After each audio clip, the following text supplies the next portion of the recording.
Russia blew up the dam of the Kakhovka hydroelectric power plant in the Kherson region. It is claimed that it is completely destroyed and cannot be rebuilt. The purpose of the explosion: to stop a counterattack by Ukrainian forces. In this way they are trying to increase the area of the water surface, so that the Ukrainian defense forces will not resort to forcing. The explosion of the Kakhovka Power Plant is the largest man-made disaster of the 21st century, comparable in scale to Chernobyl and Fukushima. Certainly, civilians, not military personnel, will suffer from it first of all. Settlements located near the Dnipro River are already being flooded. This is a war crime, the biggest terrorist act against the civilians of Ukraine. The consequences are not calculated yet, but the fact that they will be monstrous is already obvious. Besides immediate consequences, such catastrophes have delayed and accumulated ones. Any technogenic accident leads to a chain of secondary consequences. Kakhovka Power Plant was blown up from the inside. The explosion occurred in the engine room. The bombing of the hydroelectric plant was, according to preliminary reports, carried out by the 205th Motorized Rifle Unit of the Russian Armed Forces, as they themselves admit in the video and call for blowing up other facilities. Does anyone else doubt that this country is a terrorist?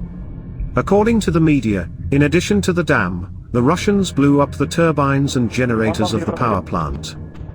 The explosion of the power plant is a demonstration of the level of fear of the occupants. They are so frightened and afraid of forcing the Dnipro by Ukrainian forces that they decided to blow up the dam. Dams are objects that are protected by wartime laws and the Geneva Convention. Their destruction is considered a weapon of mass destruction and an indiscriminate war crime. In a fit of panic, fearing a Ukrainian offensive, the Russians shot themselves in the temple. What is most interesting is that the left bank Kherson region and those defense lines that the Russian occupants have been feverishly digging all these months will suffer first and foremost from the increase in the water level. This terrorist act will not have any critical impact on the capabilities of the Ukrainian defense forces. The possible undermining of the dam was discussed as early as last October, when it became clear that the issue of the liberation of Kherson had been resolved. The AFU General Staff took it into account in its plans as one of the possible options.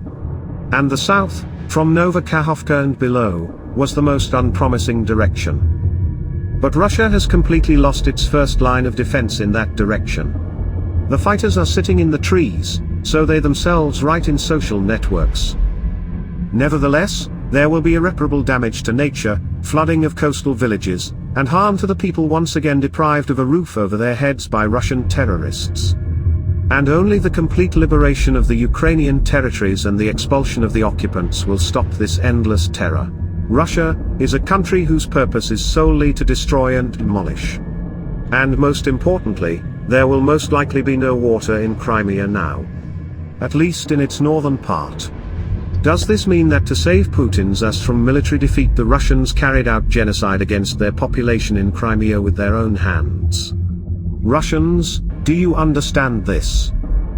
And while Russia is staging an active ecocide in Ukraine, the United Nations is celebrating Russian Language Day on its page. How disgusting that is.